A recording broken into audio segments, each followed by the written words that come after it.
parked behind the Millennium Falcon the other day. Oh, yeah? I mean, it was a Subaru, but the license plate was Millennium Falcon without any of the vowels. Okay. You know yeah. what License plate it was Millennium Falcon. Yeah. Millennium Falcon. Millennium Falcon. But then my mind starts filling in random vowels, and somehow Millennium Falcon turned into Melanoma Falcona. And I was like, I don't know, like in my mind about it a little bit. So then I started being like, well, what if I was like having to pitch this like fucking spaceship called the Melanoma Falcona? I was like, the Melanoma Falcona, don't breathe in the fumes or you will get cancer and think you are in an all-woman Italian mafia. Oh my God. Falcona. Wow. Yeah. How high were you when you thought of that? No more than usual. Really? Spoiler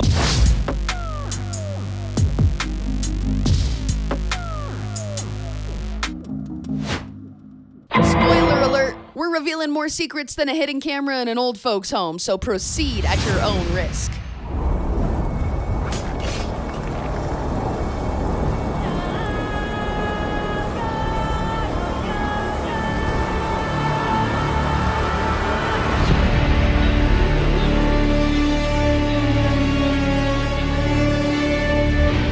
Start from the top of the dune.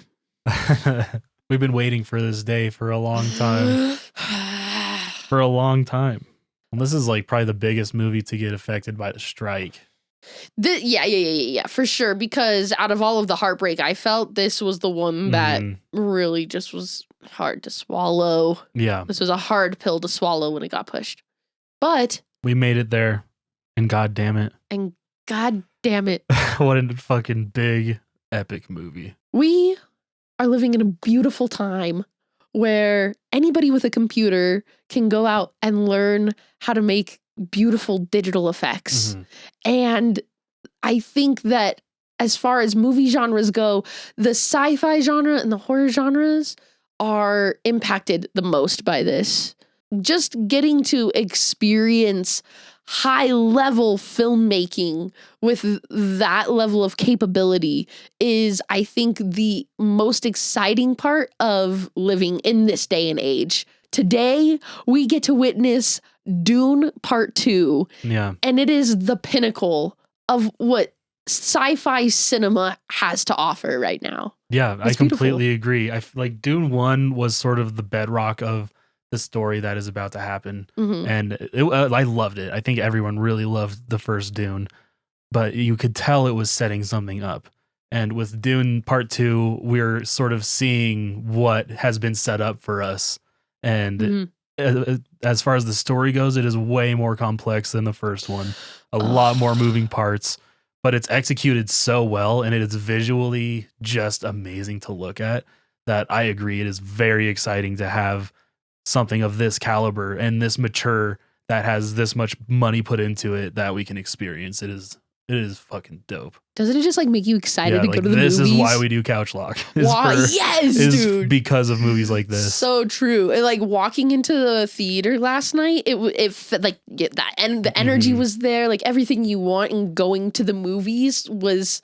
And let's just for a quick second talk about experiencing this specifically in IMAX. Oh my God. That was the first time that I saw an IMAX screen in a long time, and I was just like floored by it. I was like, holy shit, this thing is massive. And just like hearing the volume. Yeah. We were like kind of making fun of the commercials before the movie because they were so fucking loud. It was so loud and so obnoxious. But then as soon as like that Hans Zimmer score sets in, dude, that score screamed throughout that theater. Just like holy shit. It like grabbed my vocal cords and just yeah, I loved it. It was so good. So good. That is the way to experience that movie. I wanted to watch the first Dune like that, but didn't get to. But watching Dune Part 2 made up for that. Absolutely. In the theaters, like by far. Yeah, that was so good, dude. So good. Yeah, very excited to unpack this here. This movie is slated to do very fucking well. I would expect it. It's getting great reviews right now. In the 90s on Rotten Tomatoes. and it's slated to make $80 million this weekend. Oh, This is opening weekend. We're talking about this. Go. Yes. So slated to make some cashola. I mean, Warner Brothers is definitely going to want to make another one of these, right? So I just hope they don't split it off into all these different directions. Like, I guess do that, but let this main trilogy be the main trilogy, and then like do what you want. Just leave this alone. Like, fuck. I feel you though. Like, please just let Denis do his thing here.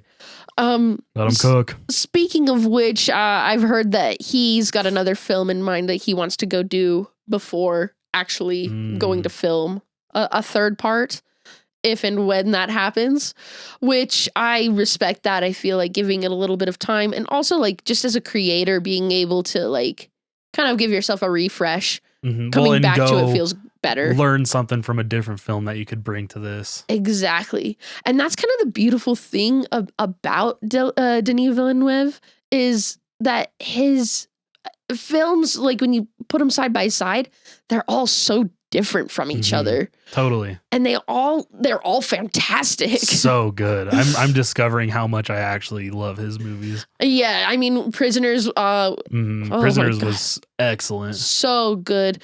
Sicaro, completely different, but just like the suspense that builds is so good. And then maybe in the closest aspects of in some ways, we've got Arrival, which I still have actually not seen yet. I feel like in the visual way of scale, Arrival is jaw dropping. Yeah. But Dune is just so immersed in Dune. Yeah. That it's its own thing. Yeah. But I think that Denis Villeneuve, if I'm not being too bold to say here, might join the ranks of like Nolan, Scorsese.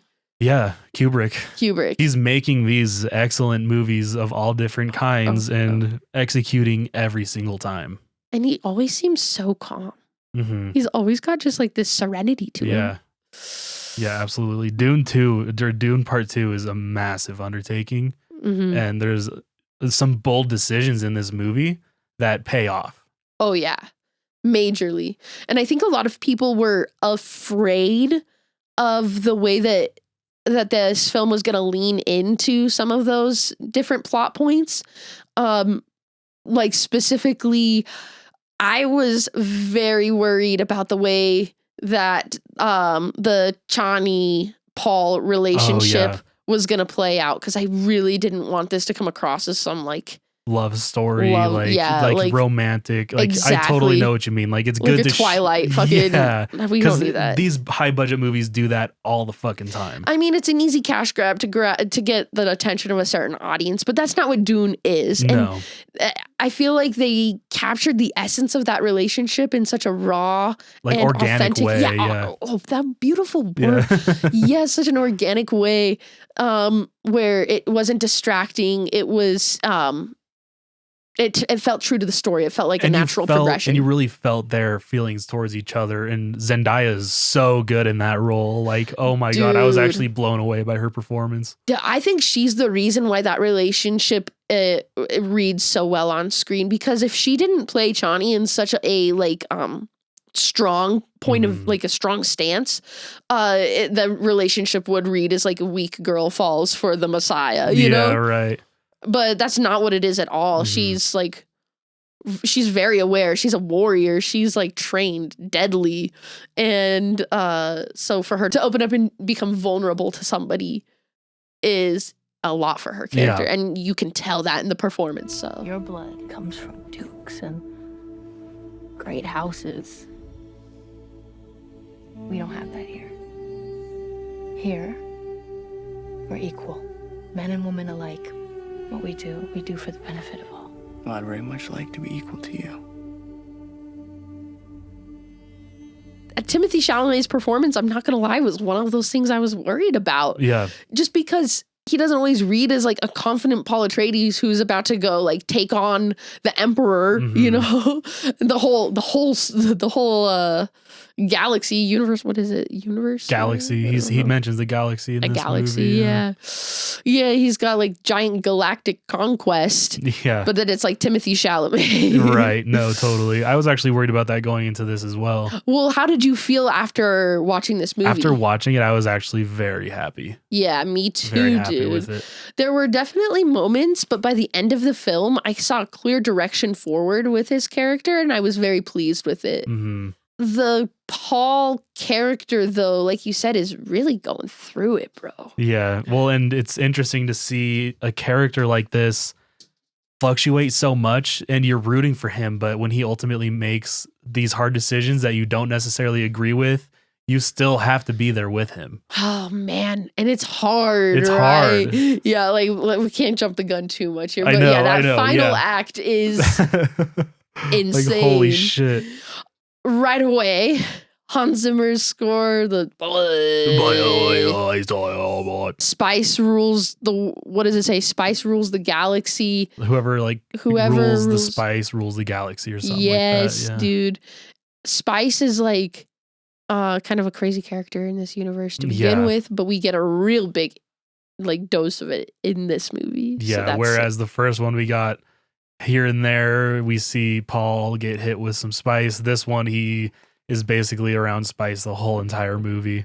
Hans Zimmer just like sums the movie up in that one sentence there. And at the end of the movie, it all kind of ties back to, well, the people of Arrakis own the spice. They understand living in the desert. They've adapted to it. It's who they are. And so they own the spice. And who owns them? Paul Atreides. Yeah, fucking hell, dude. So even the very first thing we're hit with in this film, it's just got this beautiful like wraparound. Chef kiss. Yeah, I cannot overstate how good the fucking score for this movie is. Like, so good. Hans Zimmer just like popped off. He popped off hard on this movie. And I mean, you're already a fanboy, admittedly. Oh yeah, for sure. I'm very biased going into this. But set that aside, bro. It's hard to deny how great the score is at all times. And how it has such an identity with the movie itself. You felt that with the first one as well. And this being a continuation of the first, he's also building the score off of what he did with the first film. And knowing the character of the music more this time around is so fucking cool. So cool. And just his experimentation with different elements of our world to make noise and like use that to evoke emotion in scores is so cool. He does it so well in this Dune universe. It's absolutely. Yeah, absolutely. Him at his best, bro. Yeah. Makes me so excited. Yeah, absolutely. Like you were saying, being like lucky that we're experiencing this. That's how I feel about Hans Zimmer too. And like the fact that they're melding together is just like so fucking sick. All of the wide shots in Dune 2 are just crazy. Massive landscapes. Right. Like insane. And just to go stand somewhere on a sandy hill and look out and see that is like so cool that somebody can do that. Greg Fraser is the guy. He captured it. And he's doing that in the sand. He's doing that in the sky with planets and moons and spaceships. And it's like breathtaking all the way throughout. It's amazing. Yeah, we're definitely seeing creators at the top of their game with Dune Part II. I agree. I mean, when it was like writers, like the director, music, cinematography, everything, dude. It's all like literally the top end. Let's talk about Austin Butler. Okay. Gotta settle in for this combo. I was concerned as well as I was with Timothy Chalamet. I felt the same about Austin Butler going into this. Okay. Wait, but why? I don't know why. It's just something I don't know. I feel like he kind of carries himself very, how do I want to say that? He was the Hannah Montana kid, right? Was he? I'm pretty sure he was Hannah Montana. He was on Hannah Montana? I don't know. Austin Butler of Hannah Montana, season, I don't know. What if I just pulled it out? Season 1, episode 23, the finale. Austin Butler has gone from rags to riches. His career started by playing 1 to 2 episode long love interests for Nickelodeon and Disney Channel. And now he is one of the contenders for best up and coming actors of 2024. Yeah, 100%. He really cemented himself in this role as like, Wow. does not care about life. Like, it does not care about killing, but it never dips into like the edgy, like edgelord type of shit. You know what I mean? Yeah, it's interesting because like they do some of the like tongue in cheek, like when he like licks the blade, right? Like we've seen that in film before, but his rendition of it is like way more psychotic and feeling. like pretty subtle. And I think that's what is so like, it's to that character's core. He is rotten and like just and you get that. Yeah, 100%. What did you think of just his whole introduction and like the whole like gladiator? Yeah, I loved the color on that and during that big scene. It's just all black and white. Wild. And like the way that it would go from those insane wide shots to those super tight close-ups was so cool. Like the way the Baron was talking to him. Oh yeah, that was sweet. Like they shared that moment while he was on the battlefield. But I'm kind of a sucker for like a Coliseum fight battle, like one-on-one. Oh, really? Yeah, like in movies for sure. I'm kind of a sucker for that. Did you like Gladiator? Yeah, I love like Gladiator. I mean, I even like that part in Mario, in Super Mario Bros. Where he fights Donkey Kong. Yeah, you are a sucker I'm for it then. For it. I don't know why. Hey, well, this one's better than Mario. Yeah. You know, Dune 2 did it right. Yeah, that's true. That's true. And it's like, even in this one little scene, there's so many layers to the characters like happening here, because we've got on one level, the Baron, who normally would have drugged all of the fighters, but purposefully left one fighter fully like able to fight. Yeah. Thinking, okay, well, this could be a test for my nephew if he can take Arrakis. Yeah. Right? Totally. So he's got that whole thing going on. But we also have the Reverend Mother there from the Bene Gesserit, and she's testing Fade because he might potentially be the chosen one and not Paul. Oh, yeah. So the Atreus that's not drugged and fighting him serves as a test for her as well. Right. Because if he dies, then fuck him. It's not him, yeah. And then you have Fade on the battlefield, and he's trying to prove himself to the point where he takes off his shield and he doesn't give a fuck. He's like, yeah, let's fight. So if I die right now. I kind of liked how when he was murdering or when he killed his opponent in that scene, he kind of had this like level of respect towards him. Yeah, it's like he was actually a fight, so he had earned a little bit of respect. Yeah. As much as a character like that can actually give. And yeah, even at that, it's like another level of interaction, because the Harkonnens and the Atreides have been at war for centuries. So like that deep rooted hate is like something's happening there too.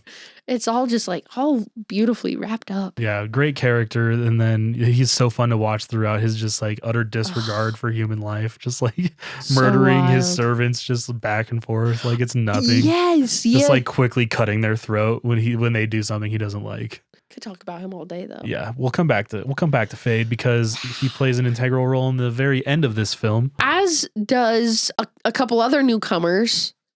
Florence Pugh and Christopher Walken. It's finally revealed who their characters are. Means kangaroo mouse. An unusual war name for a Fremen. What if Paul Atreides were still alive? Enough! This must not come out. Even to your father's ears, understand?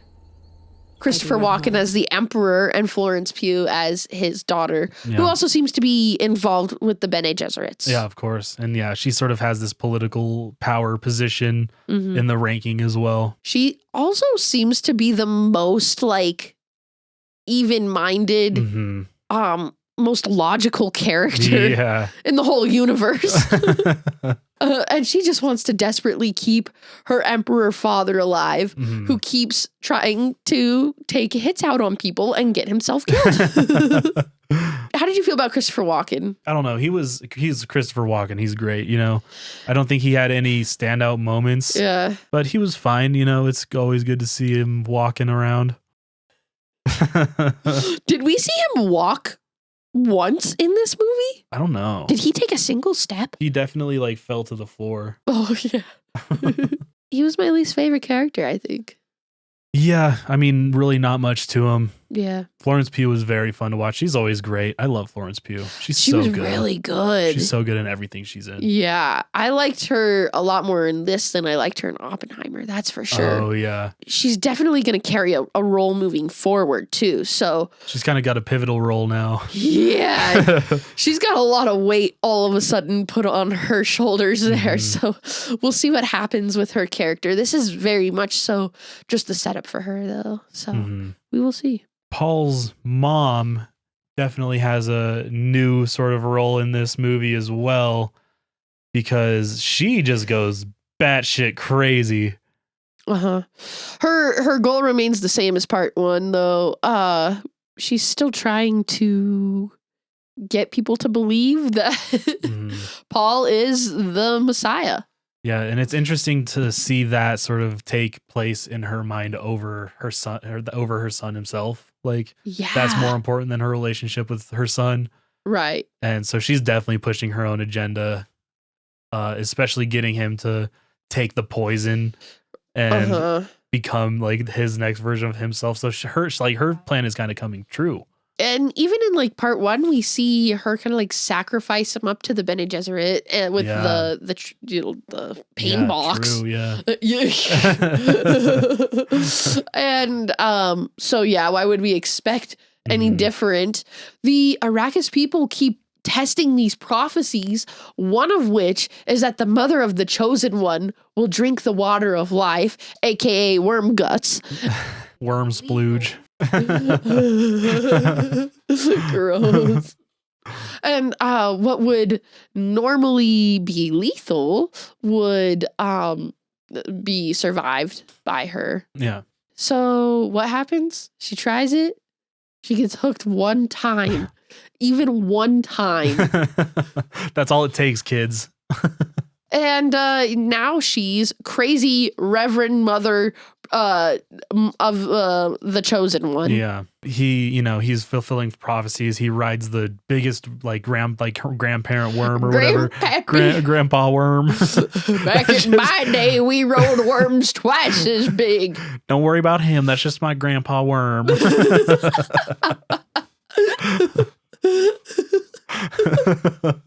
Grandpa worm, you doing all right in there? It's just sweet old Grandpappy worm. Don't worry. Yeah. He don't bite. He just sucks. Oh my god, dude! Yeah, so he rides the big worm. He knows their ways. He communicates with the desert or whatever. He is one with the desert, knows the ways of the desert. Right. I think they say. Yeah, he's kind of proving his chops. So it's it's coming to prove to himself as well that this is his destiny, I think, because he resists, but he falls into that role. And it's hard because he's still having all of these visions coming to him don't go south. Don't go south. Yeah. Don't go south. Even up until the very moment of him deciding he has to go south, he's having visions of horrible end of the world-esque demise. And I love in that scene when he's making that decision, that conversation between him and Chani. And she says, I will be with you and love you until you're as long as you're always yourself or whatever she says. Right. And then that's a very strong indication of he's going to get there and he's not going to be himself. The foreshadowing is it's palpable. This entire third act, we are stuck with him while he's making these decisions that I didn't agree with. But it's just, I don't know. It's almost like he's fulfilling prophecy. Right. He's becoming that Messiah that he has chosen to be. it made it so I didn't know what was going to happen next. And we always complain Nice. about that. Like we always complain Yeah. about being able to understand what's going to happen. But with this, he became a character that you don't know what his next move is going to be. Hold on tight. Yeah. Because you don't know. And maybe that is why that original fear we had of Timothée Chalamet not a confident enough Paul doesn't really matter. We know he's capable of doing some Yeah. crazy shit. Not just physically doing it, but making decisions. And while he's doing it, he is confident in those decisions. But what's interesting is that at the end of the movie, we don't sit with him and we don't know how it's affecting him as a character. Oh, you're right. Like the entire third act of this movie, we're with Zendaya or with other characters, with Josh Brolin's character. Like we're always outside looking 100%. in. Yeah, it's such a big shift. Yeah. And it does help sell it. And even in the very final shot of the movie, it's just that close-up look on the most pissed off Chani. Yeah. She's throwing some shade. She is pissed. Yeah. Fucking hell have no fear. That scene at the end when Paul's talking to all the Fremen people is just such a massive, like there's millions of people there, it seems like. And they did a really good job of like covering that whole area with people and really showing the power that such a religious figure actually has. Right. Well, and just like at this point, we've united with the group of people that are already more inclined to believe in the chosen one. And Lady Jessica, mom, has been down there hyping her boy up. Yeah. Like way before he even got there. So he's arriving as some sort of like holier than thou. Mm-hmm. He literally just has to like coming fresh off of the worm splooge. Well, that's it exactly. He's just like having to prove himself. Like, let me show you, basically. Oh my God. Well, so he captures what do they call the Federation? Like, what are they? The Emperor and his peeps. He catches the royal family. Catches the royal fam. And the Bene Gesserit. Yeah. Yeah. As well as the Harkonnens. He captures the Harkonnens. The Harkonnens. He gets the and Reverend he Mother. also finds out that his grandpa is what's his name? Is the Baron. Baron. Yeah. He finds out that his grandparents is the Baron, so obviously he kills him first. And now we know that Paul and Fade are cousins. Which obviously doesn't matter to Fade. No, it doesn't really matter to anybody. It's just what it is. But that's like the Game of Thrones-ness of it is fucking sick. Yeah, no, it is really cool without all the incest. Yeah, I guess so. Yeah, no incest. Well, there was that weird moment in the first Dune when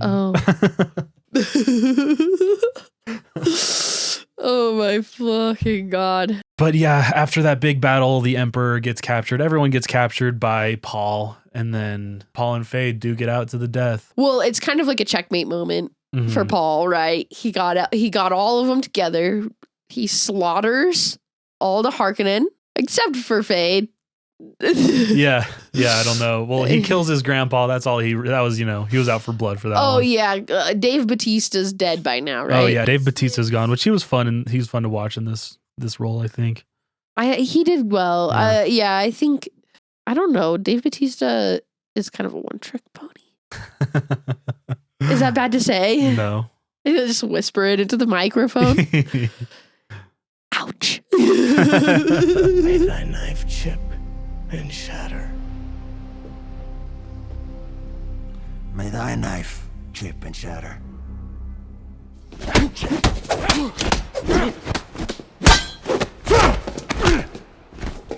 A couple things. Yeah. One, they used zero music during that fight scene, and it made it so much more intense. Like the power of silence throughout this movie is so fucking sick. I don't know if you noticed or not, but I was like jumping out of my seat at this fight. Really? Yes. I did not notice. That's hella funny. It was so good. It was so good. The choreography. Yeah, dude. And like I said, the use of silence. It was such a heavy moment. Oh my God. Like everything conglomerated into this one moment where now Paul needs to step up and fucking win this fight. And usually in like fight scenes like this, especially towards the end of the movie, like us as the audience, we're totally expecting Paul to win. Yeah, you know what I mean? For sure. But even despite that, I'm watching this fight scene and I'm feeling like oh fuck, he might die right now. I'm like questioning everything I know about Dune.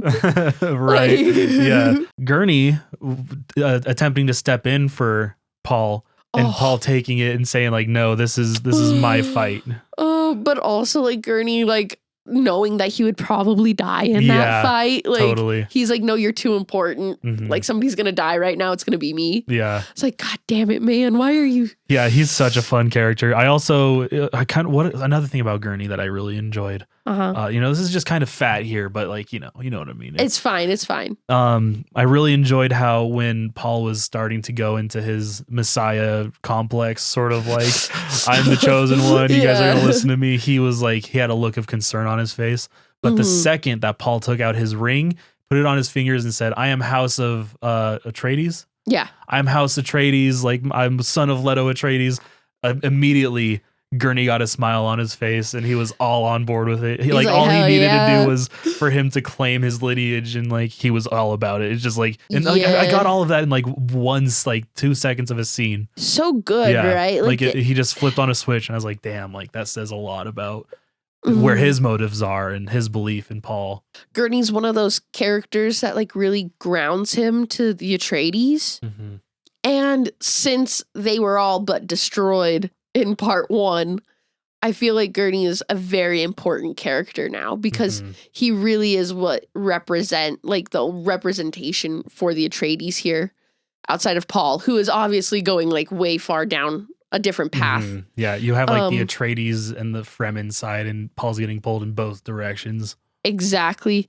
So moving forward, I'm really excited. He's a very important character and you're right. He like portrays like so much in just brief little moments. It's beautiful. It's fucking beautiful. So fucking good. I feel like the sequences with Lady Jessica talking to her unborn baby bridged on like horror, like psychological, like cosmic psychological horror almost. Creepy, right? Very creepy.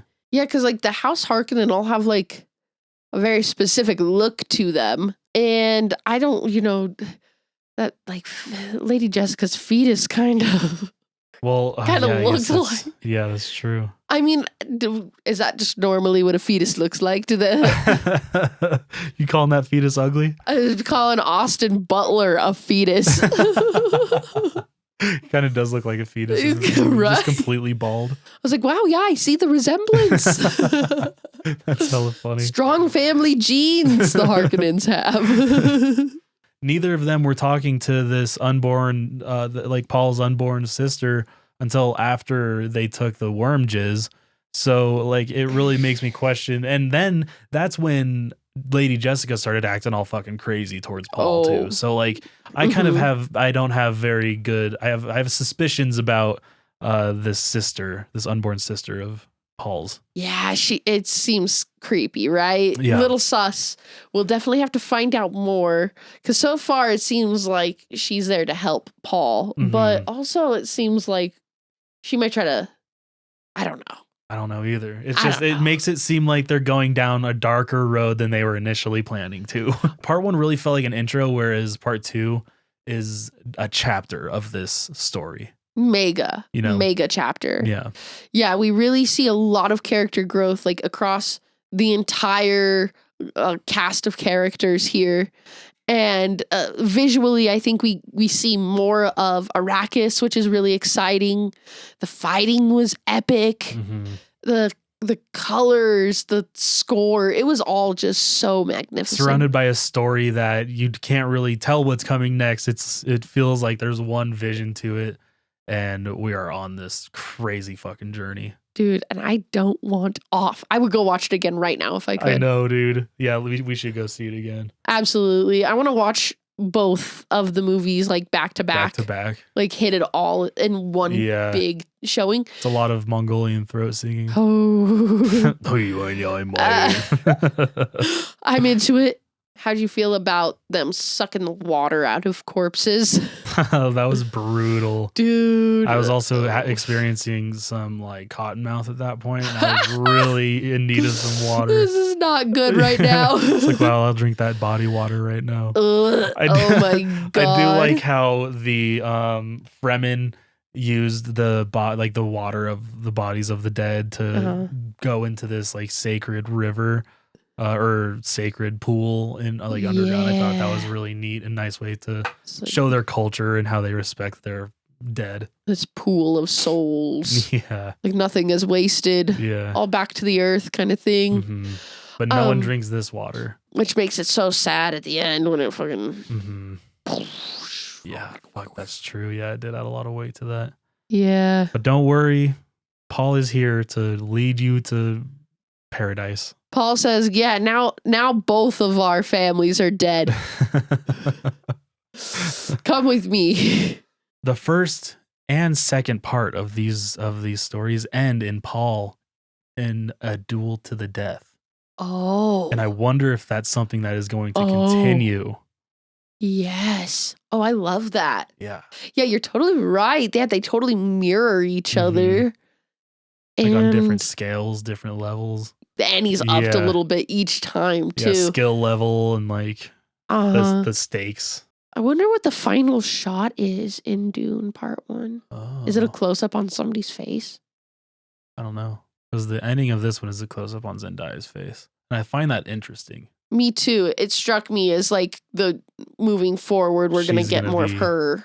A main central point of this movie. Right. Of this story. Good on what that. Oscars we getting for Dune Part 2? Oh, absolutely. Visual effects. Visual effects. Score? Score is in it. Absolutely. Director. Screenplay? Timothy. Best actor? Zendaya. Yeah. You think so? Oh, yeah. Wow. They're in it. I think the question is, how many movies can Austin Butler be nominated for? Oh, yeah. Because you see how big his face is on the Floating Heads movie poster? If his face is already that big, Yeah. mega bucks.